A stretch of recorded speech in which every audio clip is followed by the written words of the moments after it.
दोस्तों तो हम देखेंगे कि इनका पॉपुलर बेस था बहुत लिमिटेड था, जो इनका जन आधार था बहुत लिमिटेड था। ये सिर्फ कुछ गिने चुने एजुकेटेड और हायर क्लास यानी शिक्षित और उच्च वर्ग से तक ही सीमित था इनका पॉपुलर बेस दोस्तों। तो आपका ये पूछा जा सकता है। दूसरा इनका ड्रॉबैक था कि भाई ये ब्रिटिश के जो है, जो इनका ओरिजिनल कैरेक्टर है ब्रिटिश साम्राज्यवाद का, वो समझ ही नहीं पा रहे थे कि उनका जो ओरिजिनल कैरेक्टर है वो है कॉलोनी का इकोनॉमिक एक्सप्लॉयटेशन। तो जब भाई उनका तो उनकी सारी नीतियां और उनका जो मेन इंटेंट है वो आर्थिक शोषण के लिए है, तो इसमें तो बिल्कुल गलती हो गया कि वो ब्रिटिशर जो है हमारे अच्छे के लिए हैं। ठीक है दोस्तों, तो हमने देख लिया इनकी स्ट्रेटजी देख ली, हमने दोस्तों इनका इंपैक्ट्स भी देख लिया और इनका ड्रॉबैक्स भी देख लिया। इसी तरीके से दोस्तों जो है फिर हम एक्सट्रीमिस्ट फेज में जब आएंगे, ठीक है दोस्तों, तब हम देखेंगे इनकी स्ट्रेटजी क्या थी। ठीक है दोस्तों, इनकी स्ट्रेटजी और डिमांड्स ये कह सकते हैं। ये दोस्तों स्वराज्य की डिमांड कर रहे थे। ठीक है, कह रहे थे हमको स्वराज्य चाहिए। ऐसा है ब्रिटिशर्स जो है होंगे मॉडरेट्स कर होंगे तुम्हारे लिए अच्छे पर हमारे लिए अच्छे नहीं है। ठीक है, इतने साल से उन्होंने जो है इस समय दादा भाई की जो दादा श्री दादा भाई नौरोजी उनकी ड्रेन ऑफ वेल्थ थ्योरी काफी पॉपुलर हो चुकी थी। तो कहा भैया ब्रिटिशर्स जो है कुछ नहीं, हमारी जो सोने चिड़िया थी उसको पूरा गरीब बना चुके हैं। पूरा हमारा जो वेल्थ है पूरा माँ गंगा नदी से उठा के थेम्स नदी में जाकर उन्होंने पलट दिया है जाके पूरा। हम तो विश्वास इनमें बिल्कुल नहीं रखते हैं, हमको चाहिए स्वराज्य। ठीक है दोस्तों, वो कह रहे हैं हमको चाहिए अब आजादी। ठीक है, हम ना उनकी बिल्कुल ना अच्छी नीतियों में विश्वास करते हैं ना उनकी एक अच्छी सोच में विश्वास करते हैं, क्योंकि ब्रिटिशर्स जो हैं by their heart they are not good for Indians. वो इंडियंस के लिए अच्छे नहीं, इसलिए कहते हैं स्वराज्य।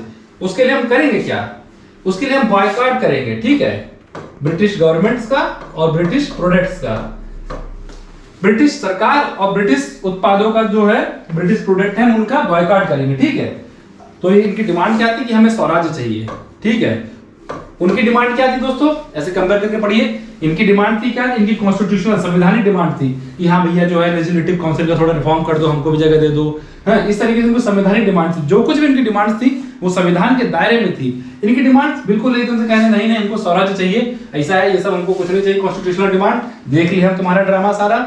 हाँ, इतने सालों देख रहे तुम कुछ नहीं कर रहे हो, हमको उल्लू बना रहे हो, कुछ नहीं कर रहे हो। हमको चाहिए स्वराज्य, तुमको जो है मॉडरेट को चाहिए तो तुम अपने पास रखे रहो। आईएनसी का जो है ये विधान परिषद का जो रिफॉर्म्स है वो तुमने पास रखे रहो सुधार, हमें वो नहीं चाहिए, हमको तो स्वराज्य चाहिए। और कैसे हम स्वराज्य लेंगे? बॉयकॉट करेंगे। ठीक है, हम करेंगे बॉयकॉट।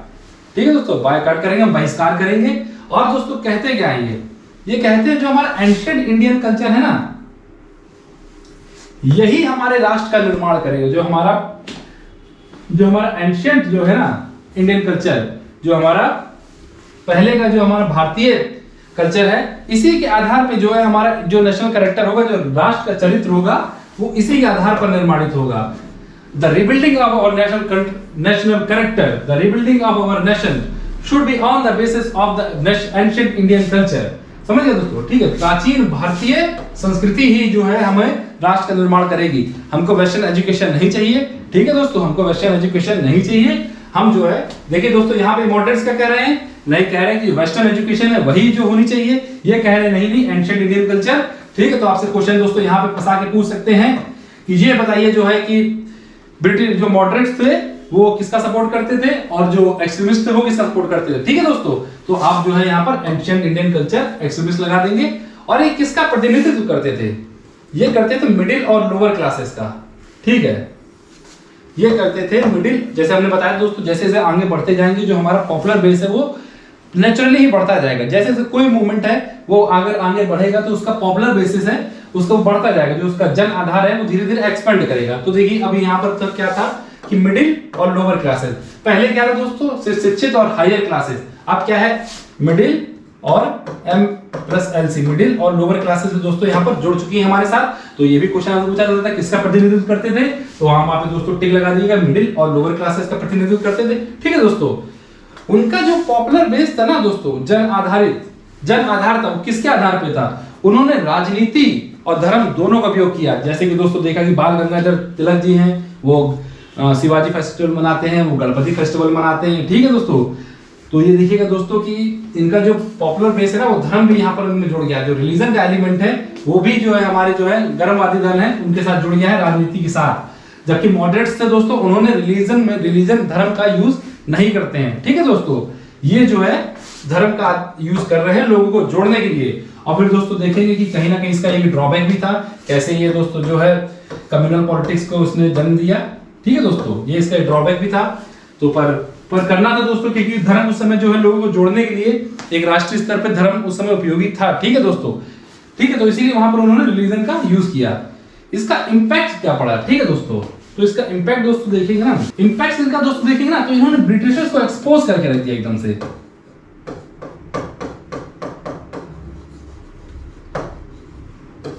इन्होंने दोस्तों ब्रिटिशर्स को पूरा एकदम से एक्सपोज कर दिया, धो डाला ब्रिटिशर्स को बिल्कुल एकदम से निरमा पाउडर से। कहा कि भैया ऐसा है, इनका जो मूल चरित्र है ना ब्रिटिशर्स का, वो विध्वंसकारी ही है, एक्सप्लॉयटेटिव ही है, ऐसा कुछ नहीं है। ब्रिटिशर्स जो है हमारा भला चाहते हैं और उनके बैनर तले भारत का भला होगा। तो इन्होंने दोस्तों सबसे बड़ा इंपैक्ट था ना, तो इन्होंने मनोवैज्ञानिक रूप में जो है हमारे लिए जो है गांधी को आप देखेंगे, मनोवैज्ञानिक रूप में हम भारतीय दोस्तों तैयार कर दिया कि जो है ब्रिटिशर्स को भगाना ही पड़ेगा। ब्रिटिशर्स अगर नहीं भागेंगे तो हमारा भला तो नहीं हो सकता है। तो जैसे पहले था ना कि उन्होंने बोला कि जो ब्रिटिशर्स हमारे सर्वे सर्वा रहेंगे और तभी हमारा भला होगा। यहाँ पे उन्होंने जो मनोवैज्ञानिक रूप से दोस्तों जो हमारे एक्सट्रीमिस्ट हैं, उन्होंने मनोवैज्ञानिक रूप से बिल्कुल एकदम से माहौल बना दिया ब्रिटिश के खिलाफ कि नहीं, ब्रिटिशर्स के बैनर के तले जो है हमारा विकास तो नहीं हो सकता है, बिल्कुल भी नहीं हो सकता है। ठीक है दोस्तों, सबसे पहला और बड़ा इंपैक्ट यही होता है कि दे एक्सपोज द ब्रिटिशर्स, और लोगों में दोस्तों उन्होंने जो है मनोवैज्ञानिक रूप से एक माहौल तैयार किया कि इंडियंस का भला इंडियंस ही कर सकते हैं, ब्रिटिशर्स नहीं कर सकते हैं। दोस्तों देखेंगे कि इसी समय लगातार दो मेजर मूवमेंट्स, एक हो गया स्वदेशी मूवमेंट, ठीक है दोस्तों, एक हो गया होम रूल मूवमेंट। इसी समय दोस्तों स्टार्ट होता है। क्यों स्टार्ट होता है दोस्तों? क्योंकि यहाँ पर हम स्वराज की डिमांड करते हैं, हम खुद अपना विकास करेंगे, आप हमारा नहीं करोगे, क्योंकि आप जो हो आपकी नीति ही विध्वंसकारी है, आपके बीच में ही एक्सप्लॉयटेशन है। ठीक है, तो इसीलिए सबसे जो मोस्ट इंपोर्टेंट कंट्रीब्यूशन था, ठीक है दोस्तों, ये था। ठीक है, और दूसरा था ना मास मूवमेंट, जो देखेंगे आगे कि गांधी जी के समय में बिल्कुल क्लाइमेक्स में पहुंच जाते हैं, का आधार दोस्तों इन्हीं ने ही रखा है। जो मास मूवमेंट का इंडिया में आधार दोस्तों इन्होंने ही रखा है, ये इसका इंपैक्ट था। ठीक है दोस्तों,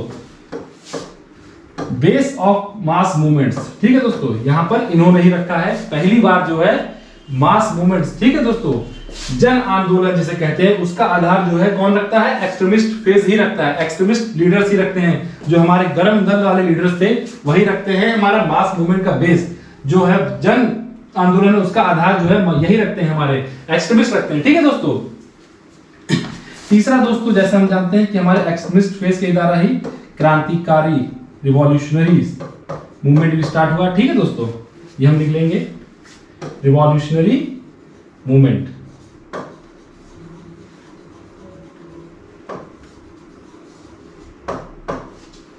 इसी तरह हमारा जो क्रांतिकारी आंदोलन है वो आगे हम पढ़ेंगे पूरा डिटेल में, रिवॉल्यूशनरी मूवमेंट। पर अभी इतना ही जाने जो इसका इंपैक्ट था तीसरा सबसे बड़ा, वो हमारा जो क्रांतिकारी आंदोलन दोस्तों इसी समय जो है स्टार्ट होता है। ठीक है दोस्तों, इसका दोस्तों सबसे बड़ा ड्रॉबैक देखिए दोस्तों क्या होगा।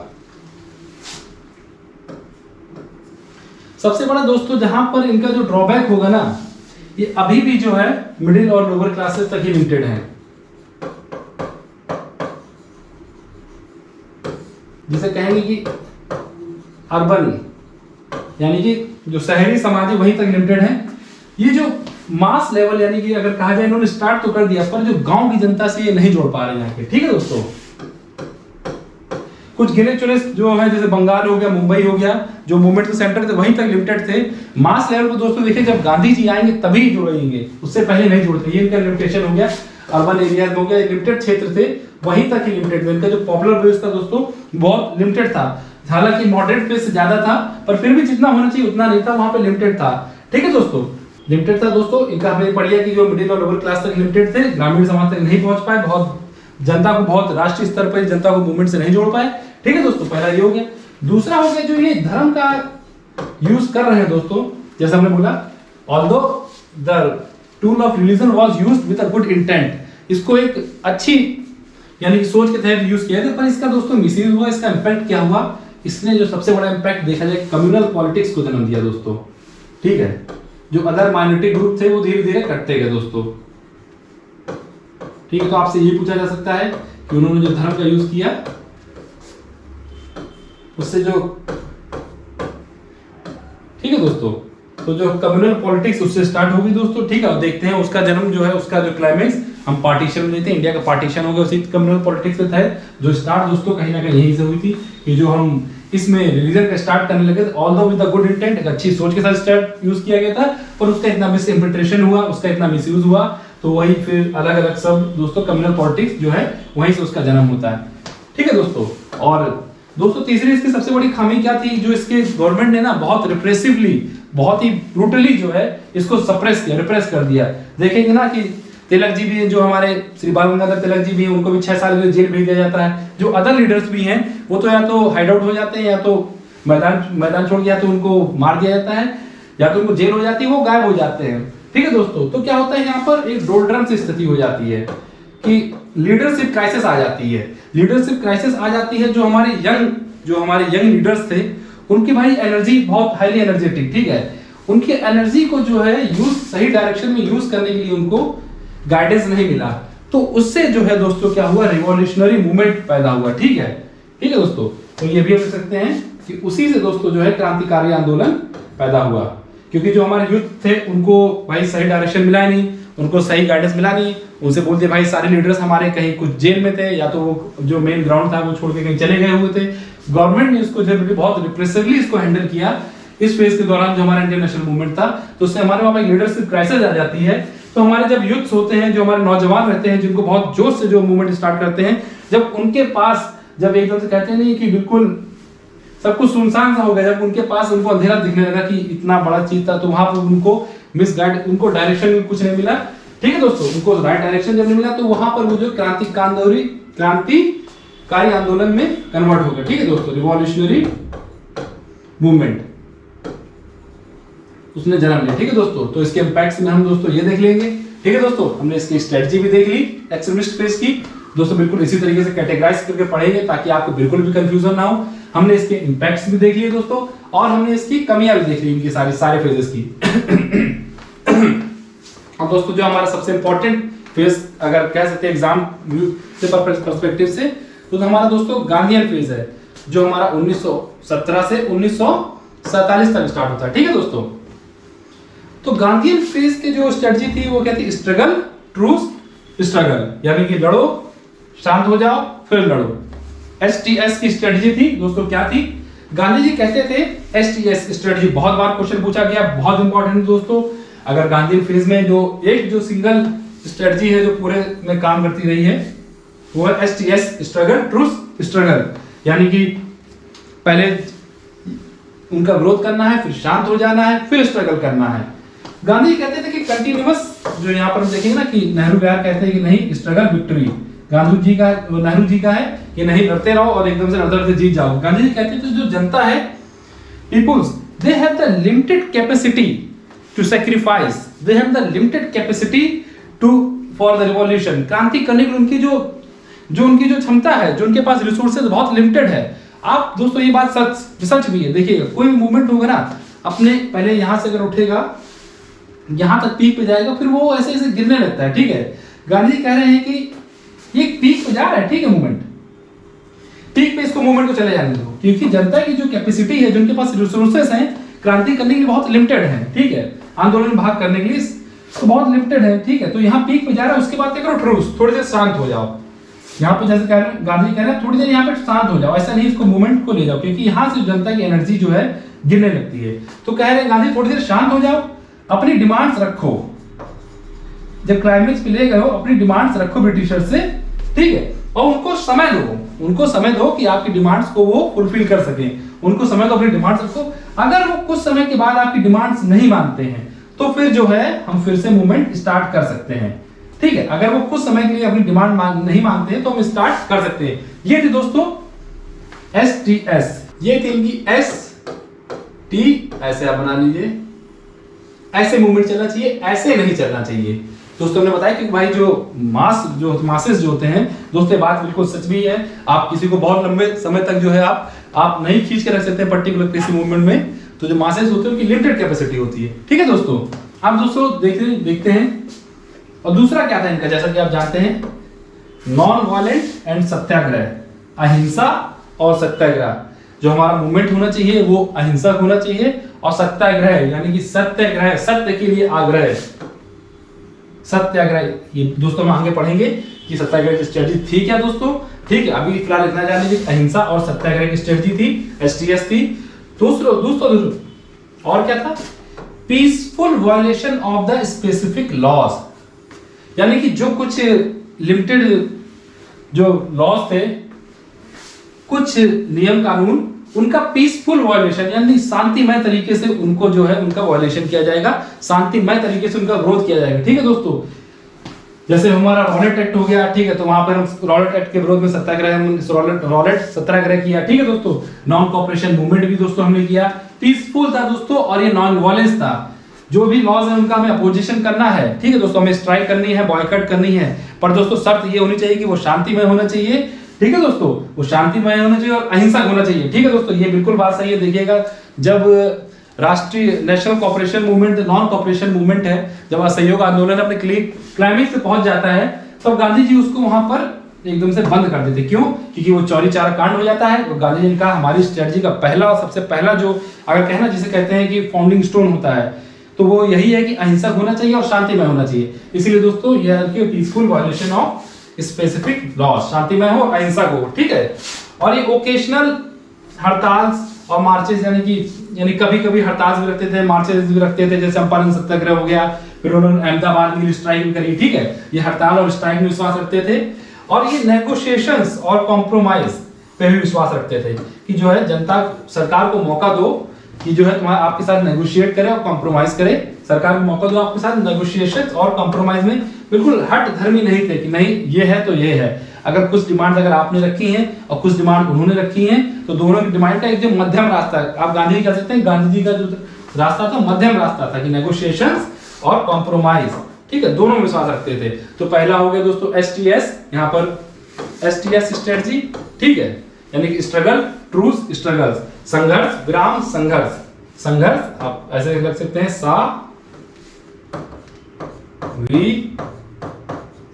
संघर्ष, विराम, संघर्ष की स्ट्रेटजी थी। और दोस्तों इनकी दूसरी थी नॉन वायलेंस और सत्याग्रह, यानी कि कुछ भी करेंगे, कोई भी मूवमेंट होगा, कोई भी हड़ताल होगी, उसका पहला प्रिंसिपल यही होना चाहिए कि वो अहिंसक और शांतिपूर्ण तरीके से होनी चाहिए। ठीक है दोस्तों, और ये हड़ताल और मार्चेस में भी विश्वास रखते थे, और नेगोशिएशंस और कॉम्प्रोमाइज में। ठीक है दोस्तों, सबसे अब आपसे पूछा है कि इनका इंपॉर्टेंट कंट्रीब्यूशन बताइए गांधीयन फेज का। जो हमारे मास मूवमेंट थे, ठीक है दोस्तों, जो भी हमारा ये जन आंदोलन चल रहे थे, उसको पॉपुलर बेस, यानी कि समझ रहे दोस्तों, उसको राष्ट्रीय स्तर पर पॉपुलर बेस गांधीयन फेज में ही मिलता है। ये बिल्कुल आपसे क्वेश्चन पूछा था, गांधीयन फेज ने जो हमारे मास मूवमेंट थे उनको पॉपुलर बेस जो है गांधी मूवमेंट नहीं मिलता है। दोस्तों देखिए, इसमें महिलाएं भी जुड़ती हैं इस फेज में, SC STs यानी कि हमारे जो डिप्राइव्ड सेक्शन है वो भी जुड़ते हैं, ग्रामीण समाज का भी दोस्तों इसमें आदमी जुड़ता है, नॉन कॉपरेशन मूवमेंट हो गया या CDM मूवमेंट हो गया, इसमें माइनॉरिटीज भी जुड़ती है दोस्तों। ठीक है, तो इसीलिए कहा गया पहली बार जो मास मूवमेंट को राष्ट्रीय स्तर पर एक नेशनल कैरेक्टर जो है, एक इंक्लूसिव कैरेक्टर जो है जन आंदोलन को गांधीयन फेज में मिलता है। ये सबसे बड़ी इनकी दोस्तों सबसे बड़ी अचीवमेंट है। ठीक है दोस्तों, तो ये सबसे बड़ी इनकी गांधीयन फेज की सबसे बड़ी इंपॉर्टेंट यही है। ठीक है दोस्तों, बाकी जब हम गांधीयन फेज करेंगे दोस्तों, फिर वहां पर हम देखेंगे कि किस तरीके से गांधीयन फेज सबसे इंपॉर्टेंट फेज है, वहां पे एक एक चीज इनके इंपैक्ट्स और कंट्रीब्यूशन को देखेंगे। अभी फिलहाल दोस्तों सबसे इंपॉर्टेंट कंट्रीब्यूशन यही समझ लीजिए। ठीक है दोस्तों, इनके जो एक ड्रॉबैक्स में इनकी जो STS स्ट्रेटजी है, संघर्ष, विराम और संघर्ष की, उसका विरोध दोस्तों क्या किया जाता है कि कई बार जब आप मूवमेंट्स को पीक्स पर ले जाते हैं, उसके बाद बॉयकॉट कर देते हैं, तो जनता इससे डिमोरलाइज होती है। ये कई बार जैसे मान लीजिए कि नॉन कॉपरेशन मूवमेंट था, कॉजेस जो कुछ भी रहे हो वहां पर ले जाकर इनको against the wishes of the popular, against the popular wish, यानी कि जनता के विशेष के खिलाफ और पॉपुलर लीडर्स के विशेष के खिलाफ उन्होंने उस मूवमेंट को बंद कर दिया। कि दोस्तों तो जैसे कि इन्होंने नेहरू विहार का कंपैरिजन पूछ लेते हैं कि नेहरू विहार का था स्ट्रगल विक्ट्री, नेहरू विहार कहते हैं कि नहीं लड़ते रहो जीत जाओगे, इनका कहना है कि नहीं नहीं लड़ो, आराम करो और फिर जीतो, लड़ो, संघर्ष, विराम। तो यही दोस्तों इनका क्रिटिसिज्म था कि जो है मूवमेंट्स को एकदम से क्लाइमेक्स पे ले जाते हैं और फिर उसको एकदम से वहां से एंड कर देते हैं, मूवमेंट को बंद कर देते हैं। वहां से क्या होता है, जनता डिमोरलाइज हो जाती है और बहुत सारे दोस्तों देखिएगा लीडर्स जो है मेन हमारे नेशनल लीडर्स थे वो उससे अलग हो जाते हैं मूवमेंट से, वो या तो क्रांतिकारी गतिविधियों में पार्टिसिपेट कर लेते हैं। नॉन कॉपरेशन मूवमेंट के बाद दोस्तों देखिएगा जैसे कैसे हमारा रिवॉल्यूशनरी जो मूवमेंट वो स्टार्ट हुआ, ठीक है दोस्तों, या वो अपनी अलग पार्टी गठन कर लेते हैं क्योंकि लोग जो है डिमोरलाइज हो जाते थे कि भाई ये क्या हुआ, तुम एकदम से मूवमेंट पे ले गए एकदम से और तुमने उसको बंद कर दिया बिना जनता सलाह लिए हुए। तो इनकी एक STS स्ट्रेटजी है जो संघर्ष विराम की, ये भी है कि क्लाइमेक्स पे ले जाके उसको मूवमेंट को बंद कर देते थे, इससे जनता डिमोरलाइज हो जाती थी और जो उनके मेन लीडर्स रहते थे वो उनसे दूर हट जाते थे। ठीक है, तो दोस्तों इन गांधी फेज की अगर सबसे बड़ी वीकनेस देखेंगे तो यही इनकी STS फेज की होगी। ठीक है दोस्तों, अब आगे फिर दोस्तों देखिए हमने अब इसमें हमने स्ट्रेटजी वाइज भी तीनों में कंपैरिजन देखा, हमने इनके इंपैक्ट्स में भी तीनों में जो है हम लोगों ने इसमें कंपैरेटिव स्टडी करी, इनके ड्रॉबैक्स में भी दोस्तों हमने इसकी कंपैरेटिव स्टडी की है। दोस्तों अभी आप इसका स्क्रीनशॉट ले लीजिए, इसको कुछ नहीं समझ में आएगा आप क्वेरी से पूछिए और इसकी हम आपको PDF देंगे। ठीक है दोस्तों, अभी बहुत व्यस्तता चल रही थी तो इस कारण आपको PDF नहीं दे पाए दोस्तों, पर इसकी PDF हम आपको जरूर देंगे।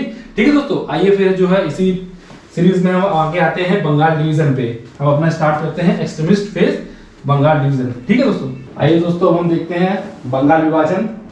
बंगाल विभाजन में सबसे पहले देखेंगे बंगाल विभाजन था क्या, what was the Bengal partition, जिसको बंगाल विभाजन कहा गया। फिर दोस्तों हम देखते हैं कि क्या कब कैसे क्या हुआ क्यों दोस्तों, व्हाई, कारण क्या था बंगाल विभाजन का। और दोस्तों फिर हम देखेंगे मेन इवेंट्स, इसको क्रोनोलॉजिकल तरीके से हम कवर करेंगे कि बंगाल विभाजन स्टार्ट कब से होता है और खत्म कब होता है। और बेसिकली दोस्तों इसमें हम देखेंगे सबसे बड़ी चीज कि मेन इवेंट्स जो है वहां पर कैसे ये बंगाल विभाजन के अंत तक 1911 तक मेन इवेंट्स क्या क्या रहते हैं। ठीक है दोस्तों, तो दोस्तों देखिए आइए स्टार्ट करते हैं बंगाल विभाजन पे। सबसे पहले था क्या दोस्तों, बंगाल विभाजन के तहत बंगाल को जो है, ये हमारी बंगाल जैसे मान लीजिए, तो इसको एक पश्चिमी बंगाल और ईस्टर्न बंगाल, इसको दो पार्ट में दोस्तों डिवाइड कर दिया गया। ठीक है दोस्तों, इसको एक पश्चिमी बंगाल और एक ईस्टर्न बंगाल, इसको दो पार्ट में दोस्तों डिवाइड कर दिया गया था। ऐसा क्यों किया गया दोस्तों देखिए था क्या, जैसे मान लीजिए बंगाल है, इसको दो हिस्से में बांट दीजिए। तो जो पश्चिमी बंगाल में थे वहां पर जो है हिंदू पॉपुलेशन मेजोरिटी में थी, और जो दोस्तों पूर्वी बंगाल में थे वहां पर दोस्तों जो है मुस्लिम पॉपुलेशन वहां पर मेजोरिटी में थी, बहुसंख्यक थी।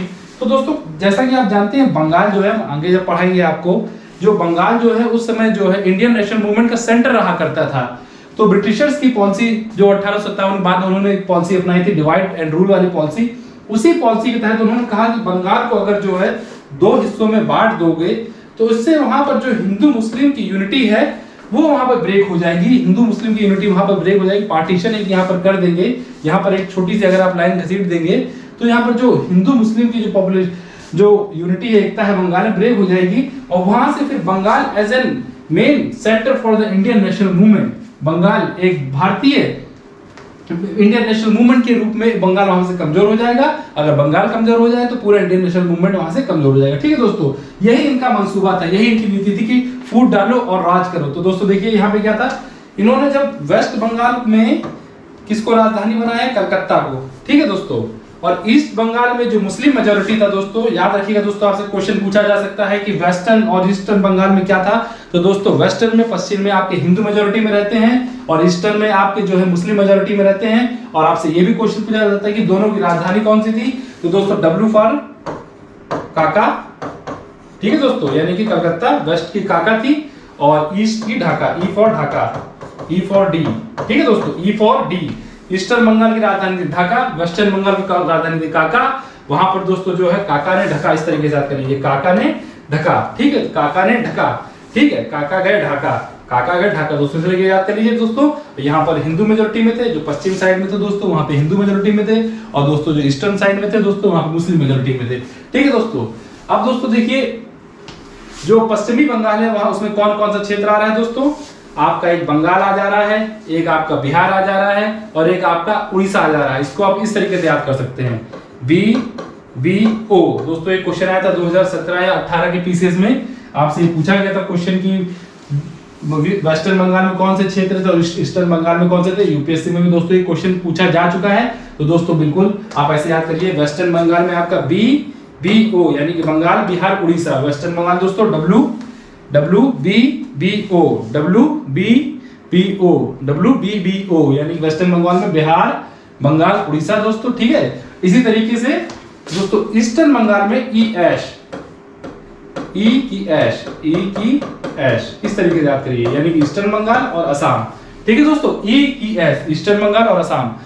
ईस्टर्न बंगाल में E की ऐश, ईस्टर्न बंगाल और असम, यहाँ पर मुस्लिम मेजोरिटी थी। ठीक है दोस्तों, तो ये हमने देख लिया यहाँ की बंगाल का डिवीजन था क्या, आखिर कहा किसको गया, हमने देख लिया कौन कौन से उसमें क्षेत्र डिवीजन थे, हमने उनकी राजधानियां देख ली, और हमने ये भी देख लिया क्यों था, क्योंकि बंगाल वहाँ पे एक नेशनल यानी कि जो हमारा मूवमेंट चल रहा था उसका मेन सेंटर था, उसको ब्रेक करना था उनकी यूनिटी को, तो उन्होंने कहा कि डिवाइड एंड रूल, तो उसको डिवाइड कर दिया। ठीक है दोस्तों।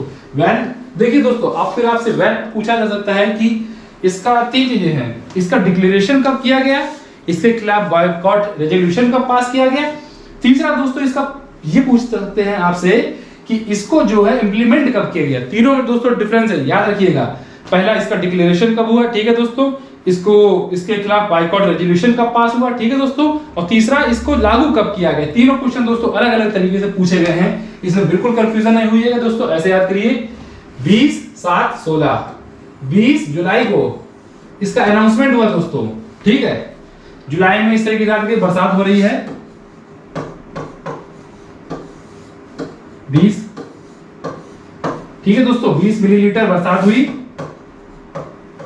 बरसात से परेशान होकर अनाउंसमेंट कर दिया। जुलाई में बरसात होती कितनी, 20 मिलीलीटर, 20 मिलीलीटर जुलाई में बरसात होती है, तो 20 जुलाई को दोस्तों इसका अनाउंसमेंट होता है। ठीक है दोस्तों, 20 जुलाई को अनाउंसमेंट होता है, और इसका बाइकॉट रेजोल्यूशन दोस्तों ठीक 7 अगस्त में सब साथ साथ आए, 7 अगस्त में साथ आए। ठीक है दोस्तों, इसका बॉयकॉट रेजोल्यूशन दोस्तों जो है, इसको जो बहिष्कारी वाला जो रेजोल्यूशन था इसका दोस्तों 7 अगस्त को पास किया गया है दोस्तों, और 20 जुलाई को दोस्तों बरसात हो रही है, तो इसका रेजोल्यूशन उस समय इसका अनाउंसमेंट किया गया है। और 16 अक्टूबर को दोस्तों इसको जो है 16 अक्टूबर को दोस्तों इसको लागू किया गया है, इंप्लीमेंट किया गया है दोस्तों। ये तीनों डेट दोस्तों बहुत ध्यान से सुनिएगा। 16 अक्टूबर यानी कि 16 अक्टूबर यानी कि उस दिन जिस दिन इसको लागू किया गया उस दिन 16 ऑटो चल रहे थे, इस तरीके से याद करिए, 16 ऑटो चल रहे थे। ठीक है दोस्तों, जिस दिन उसको लागू किया गया उस दिन 16 ऑटो चल रहे थे। अनाउंसमेंट किस दिन किया गया दोस्तों, जुलाई में बहुत बरसात होती है इसलिए 20 मिलीलीटर यानी कि 20 जुलाई को दोस्तों, हाँ 20 साल की जूली दोस्तों इसे याद करते थे, 20 साल की जूली थी, उसने अनाउंस किया कि जो है बंगाल विभाजन, 20 साल की जूली थी दोस्तों, उसने अनाउंस किया कि बंगाल विभाजन होगा। साथ में आए सब लोग, 7 अगस्त को सब लोग साथ आए, 7 अगस्त को साथ आए, बॉयकॉट रेजोल्यूशन यानी कि सब लोग साथ में आए, तो उन्होंने कहा कहते हैं नहीं ये गलत है। और 16 अक्टूबर यानी कि जिस दिन चल रहा उस दिन जिस दिन लागू किया गया उस दिन 16 ऑटो चल रहे थे। ठीक है दोस्तों, इस तरीके से याद कर लिया हमने तीनों डेट, इसको याद रखिएगा, आपसे पूछा जाता है बिल्कुल। ठीक है, जब इसका डिक्लेरेशन होता है दोस्तों तो आपसे पूछा जा सकता है कि after the declaration of the Bengal partition शोक दिवस वॉज सेलिब्रेटेड। आज पूछा क्या सही है गलत, ठीक है दोस्तों बिल्कुल सही है, शोक दिवस मनाया गया था। रवींद्रनाथ टैगोर जी का आइडिया था, तब राखी बांधी गई थी, हिंदू और मुस्लिम दोनों ने एक दूसरे की राखी बांधी थी दोस्तों। तो आपसे पूछ सकते हैं राखी वॉज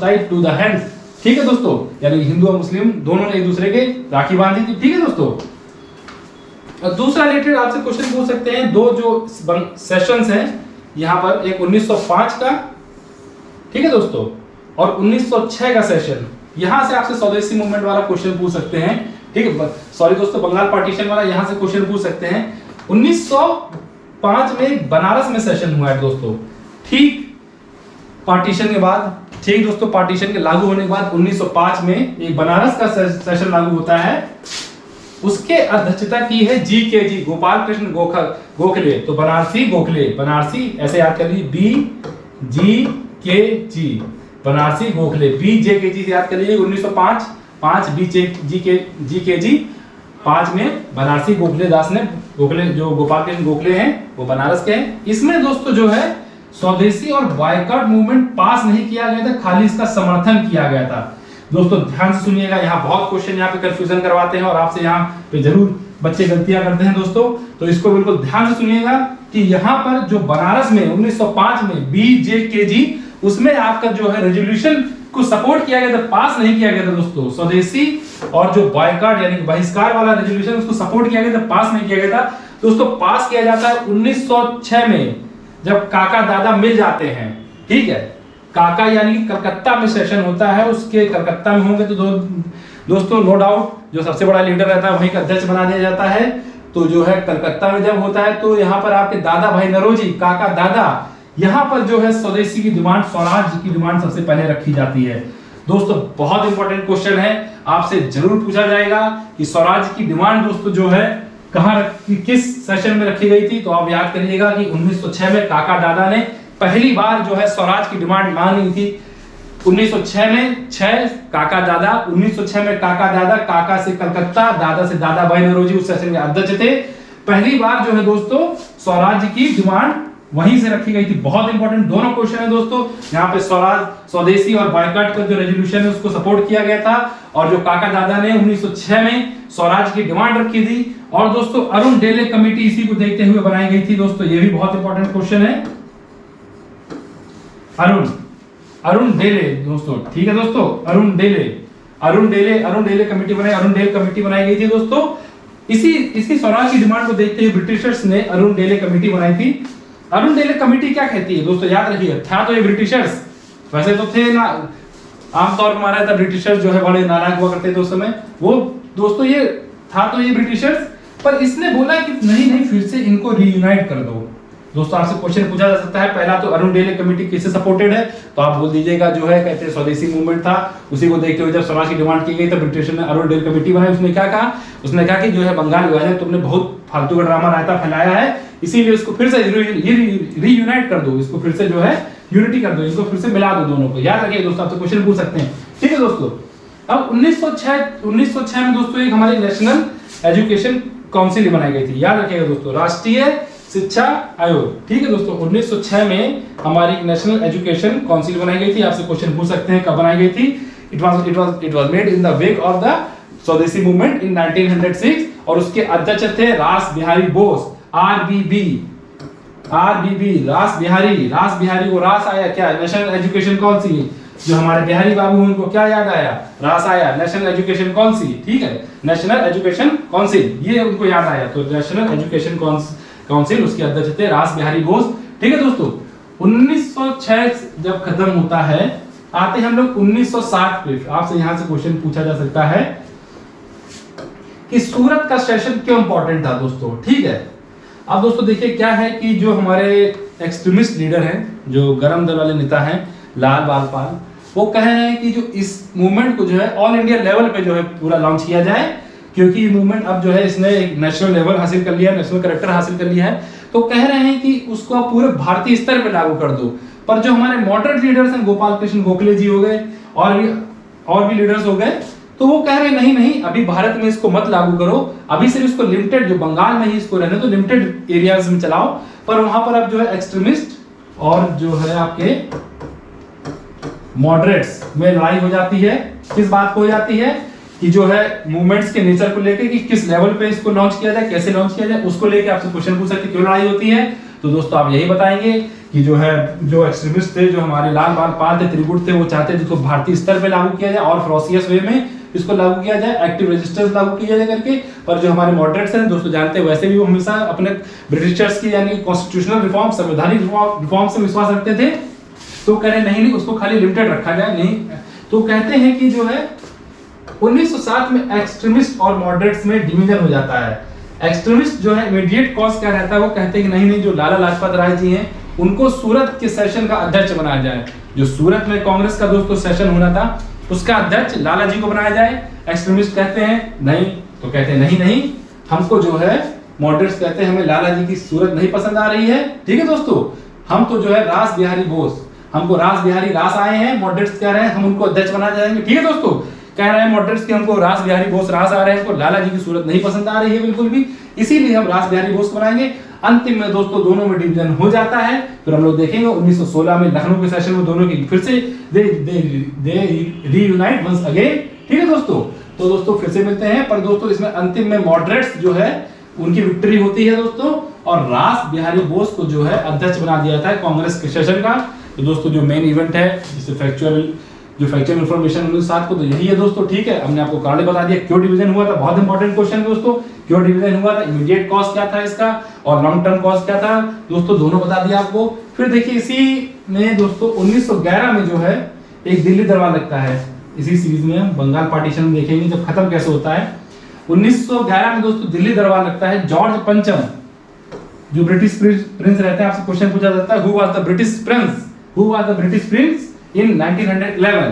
तो दोस्तों आपसे कह दिया जाएगा जो दिल्ली दरबार बुलाए गए थे वो थे ब्रिटिश प्रिंस थे हमारे दोस्तों जॉर्ज पंचम, और उस समय हमारे वॉइस रहे थे लॉर्ड हार्डिंग टू। ठीक है दोस्तों, यहाँ पर क्या होता है दोस्तों, बंगाल का जो पार्टीशन है उसको रद्द कर दिया जाता है। दोस्तों बहुत इंपॉर्टेंट क्वेश्चन है, 1911 के दिल्ली दरबार में बंगाल के पार्टीशन को रद्द कर दिया जाता है। ठीक है, बंगाल का पार्टीशन में एन्यूल्ड इन 1911 दिल्ली दरबार। एट दैट टाइम हमारे जो who was the Prince of the British, that was the George पंचम G5, जो हमारा मोबाइल भी है। ठीक है दोस्तों, लॉर्ड हार्डिंग, ये हमने गवर्नर जनरल वाले किया था। यहाँ पे बंगाल पार्टीशन को खत्म कर दिया जाता है। 1905 से जो कहानी चालू हुई उसको यहाँ खत्म कर दिया जाता है। और दूसरा दोस्तों यहाँ पे सबसे इंपॉर्टेंट और जो दूसरा काम होता है, हमारी जो राजधानी कलकत्ता से दिल्ली, काका गए दिल्ली। दोस्तों हमने बताया था 1911 के दिल्ली दरबार को देखने के लिए काका दिल्ली आए, कलकत्ता से दिल्ली कर दी जाती है। जो आज दोस्तों आप जो हमारी राजधानी दिल्ली के रूप में पढ़ते हैं वो दोस्तों पहले से नहीं थी, वो 1911 में हमारी राजधानी ट्रांसफर की गई थी। दोस्तों बहुत इंपॉर्टेंट क्वेश्चन है, आपसे पूछा जा सकता है। तो आप लिख देंगे 1911 के दिल्ली दरबार में हमारे लॉर्ड हार्डिंग थे जो वाइसराय थे, और जो हमारे ये जॉर्ज पंचम थे ये उस समय प्रिंस थे, आए हुए थे। इन्होंने कहा कलकत्ता काका चलो दिल्ली, इन्होंने कहा काका आ जाओ दिल्ली। तो 1900 दोस्तों याद रखिए एक और यहाँ पर पॉइंट है, 1911 में अनाउंसमेंट हुआ है कि दिल्ली की राजधानी जो है, भारत की राजधानी दिल्ली होगी, पर बनाई गई है दोस्तों 1912 में। ठीक है दोस्तों, बनाई गई है 1912 में, याद रखिएगा ये 1912 में भारत की राजधानी बनाई गई, 1911 में दोस्तों इसका अनाउंसमेंट हुआ, ये डेट याद रखिएगा। ठीक है दोस्तों, तो बंगाल के विभाजन को लेके जितना भी कॉन्सेप्ट है, जितना भी फैक्ट्स है, इससे ज्यादा दोस्तों आप नहीं पढ़ने की जरूरत है, इससे ज्यादा एग्जाम में दोस्तों पूछेगा भी नहीं आपसे, आप यही जान लीजिए। बस इससे आपसे आप लोगों से एक चीज और पूछा सकती है कि पंजाब और यूपी में इसको कौन लीड कर रहा था। तो पंजाब में हमारे थे लाला जी, दोस्तों जानते हैं लाला लाजपत राय जी, और यूपी के थे हमारे स्वामी श्रद्धानंद, और यहाँ पे थे अरिजीत सिंह। ठीक है दोस्तों, यहाँ पे थे हमारे अरिजीत सिंह आप सिंगर से भी याद कर सकते हैं, लाला श्रद्धानंद यानी श्रद्धानंद, स्वामी श्रद्धानंद, ये तो आपको पता ही होगा, उत्तर प्रदेश के एक फेमस यानी कि किसान मूवमेंट के लीडर थे ये स्वामी श्रद्धानंद जी। ठीक है दोस्तों, यूपी में यही लीड कर रहे थे, लाला लाजपत राय पंजाब में, और जो दिल्ली में थे साजिद हैदर खान। दोस्तों रटने की जरूरत नहीं है, वहां पे आपसे पूछेंगे, मगर पूछ लिया फिर भी आपको वहां पे क्लिक कर दीजिएगा इसको देखकर, यहाँ पर साजिद हैदर खान। ठीक है दोस्तों, मद्रास में दोस्तों एक बार क्वेश्चन पूछा था 2015 के यूपीएससी में कि मद्रास में जो स्वदेशी मूवमेंट उसको कौन लीड कर रहा था दोस्तों, तो सी पिल्लई और टीएम नायर। ठीक है दोस्तों, सी पिल्लई मेडिसिन की पिल्ली नायर, पिल्लई नायर, सी पिल्लई टीएम नायर। ठीक है दोस्तों, मद्रास में इसको लीड कर रहे थे सी पिल्लई, सीपीएल और टीएम, नया सीपीएम। दोस्तों इसको कैसे याद करिए, नया सीपीएम।